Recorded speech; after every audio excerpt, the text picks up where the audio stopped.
لگاتا رہا، یہ مومنہ نہ مانی، اس یہودی نے بہانے سے اس کا برقع ایک کیل کے اندر پھنسا دیا۔ یہ مومنہ جب کھڑی ہوئی، اس کیل میں کپڑا پھنسا ہونے کی وجہ سے اس کا چہرہ ننگا ہو گیا۔ اس کی آوازیں پہ غور کرنا، خاص طور پہ وہ عورتیں جنہیں اسلام نے زندہ درگوری کی ذلت سے نکال کر عزت کے آسمان پہ پہنچایا، اور آج وہی اس اسلام کو توڑنے کے در پہ ہے، وہی اس اسلام کے اصولوں کو اپنی جوتی کی ہیل کے نیچے کچلنے کے لیے تیار بیٹھی ہے۔ اس مومنہ نے آواز لگائی، واہ اسلام! اس یہودی نے میرا چہرہ ننگا کر دیا، میرا تو اسلام ہی برباد ہو گیا۔ چہرے کا ننگا ہونا، واہ اسلام! وہ یہودی ہنسنے لگ گیا، اس کے ساتھی ہنسنے لگ گئے۔ ایک صحابی گزر رہے تھے، اس نے جب ایک مومنہ عورت کا چہرہ بے پردہ ہوتے ہوئے دیکھا، غیرت ایمانی برداشت نہ کر سکی، تلوار نکالا، تلوار بلند کی اور اس یہودی کے سر کو کاٹ ڈالا۔ یہودیوں نے مل کر اس صحابی کو شہید کر دیا۔ ہونا کیا چاہیے تھا ہماری رائے کے مطابق، روشن خیالی کے مطابق، کہ دیکھو نا جی، زیادتی تو اس صحابی نے کی تھی نا، بے شک بے پردگی ہو گئی تھی، قتل کرنے کی کیا ضرورت تھی؟ ڈانٹ لیتے، جرمانہ کر لیتے، قتل کیوں کیا؟ ارے اللہ کے نبی کو خبر ہوئی، آپ نے ان یہودیوں کو مدینے سے نکال ڈالا۔ یہ غیرت ایمانی ہے، یہ غیرت اسلام ہے۔ سیدنا ابو ہریرہ فرماتے ہیں، عورت اپنا نکاح خود نہ کروائے، اور یاد کر لو بلا شبہ بدکار عورت اپنا نکاح خود کرواتی ہے۔ بدکار عورت اپنا نکاح خود کرواتی ہے۔ ابن عباس فرماتے ہیں، بدکار عورتیں اپنی شادی خود کرواتی ہیں۔ کورٹ میرج کرنے والوں، لو میرج کے کافرانہ نظام کو اسلام کے چولا پہنانے کی کوشش کرنے والوں، عبداللہ ابن عباس، اور تم کیا جانو عبداللہ ابن عباس کو، مفسر قرآن، وہ فرما رہے ہیں بدکار عورت اپنی شادی خود کرتی ہے، اس کو ولی کی حاجت نہیں رہتی۔ جا کے دیکھ لیجئے اپنے شہروں کی اس بستی کا نام لیتے ہوئے شرم آتی ہے جہاں پر لائسنس لے کر بیٹھی ہیں۔ ہمیں تم کون روک سکتے ہو؟ ہمارے پاس تو گورنمنٹ کا لائسنس ہے، ہم باعزت شہری ہیں، پاک کمائی میں سے ٹیکس بھی ادا کرتی ہے۔ اور ابن عباس فرما رہے، بلا شبہ زانیہ بدکار عورت اپنی شادی خود کرتی ہے۔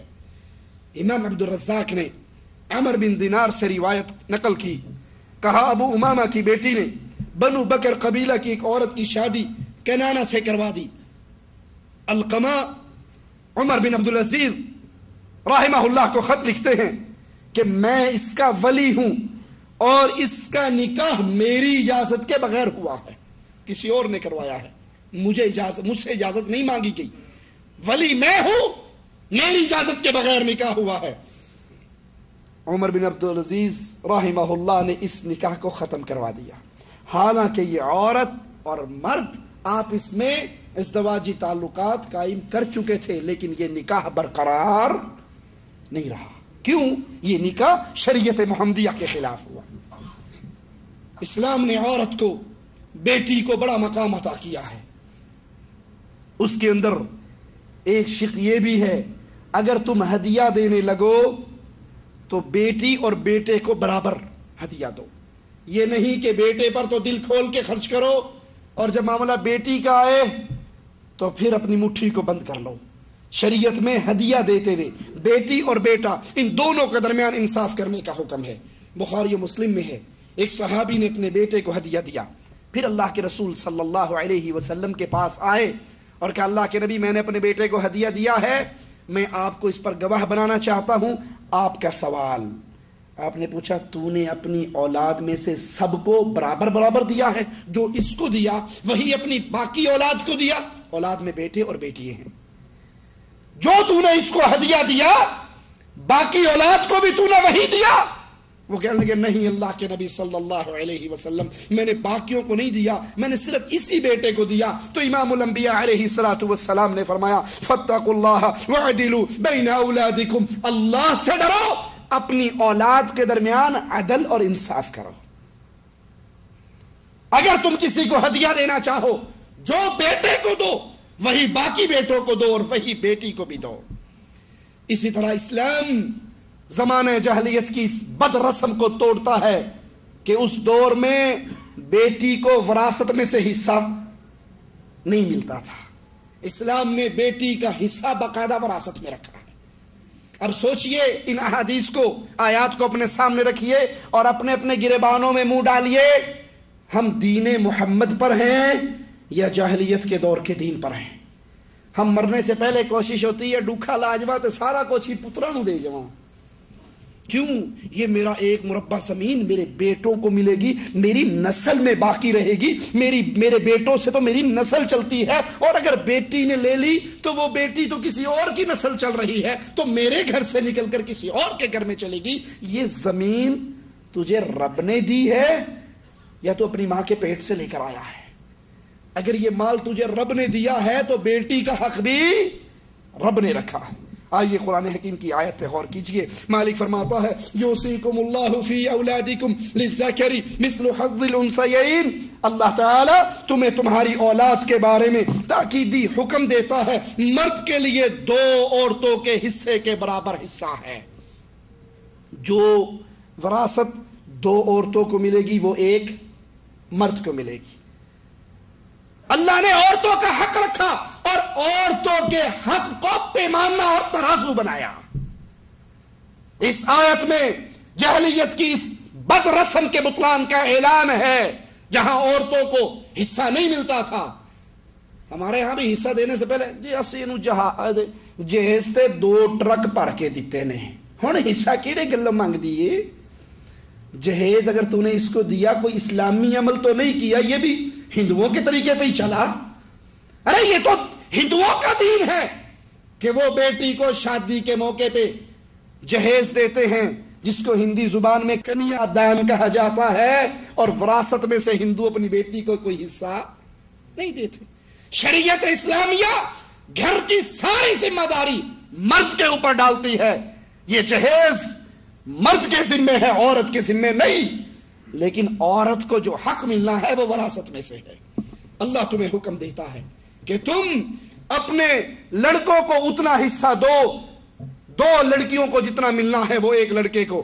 مسند احمد میں، ابو داؤد میں، ترمذی میں، ابن ماجہ میں ہے، سعد بن ربیع کی بیوی نے سعد کی جانب سے اپنی 2 بیٹیوں کے ہمراہ رسول اللہ صلی اللہ علیہ وسلم کی عدالت میں آ کر عرض کی، اے اللہ کے نبی صلی اللہ علیہ وسلم، سعد آپ کے ساتھ میدان احد میں شہید ہو گئے، یہ اس کی 2 بیٹیاں باقی بچی ہیں، بیٹیوں کا حق مارنے والا یہ قبر جہنم کا گڑھا بن رہی ہے آپ کے اس برے عمل سے، بے انصافی کر کے۔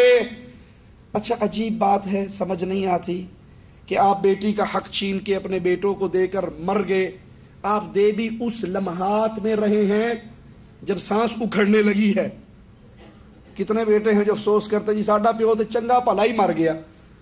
کیا مطلب؟ اگر یہ بیمار ہوتا تو ہم بھی سارا کچھ اپنے نام کروا لیتے، ہم تو کہتے بھی ابا کی بڑی لمبی زندگی ہے، ایسا ایسا مرنے سے پہلے اسٹام لکھ جائے گا، بیٹی کا کچھ نہیں ہے، سارا کچھ اس کا ہے۔ اور اگر بہن بھائیوں سے اپنا حق مانگ لے تو بھائی چودراہٹ کا ثبوت دیتے ہوئے کیا کہتے ہیں؟ ہاں جی بھائی لینا ہے یا زمین میں حصہ لینا ہے؟ وہ پوڑا جا منہ کر کے نہیں چل زمین رہن دے بھائی، تو مینوں ملتی رہے میرے واسطے اتنا ہی کافی ہے۔ دل میں کہتی اگلے جان نہیں بڑھاوی،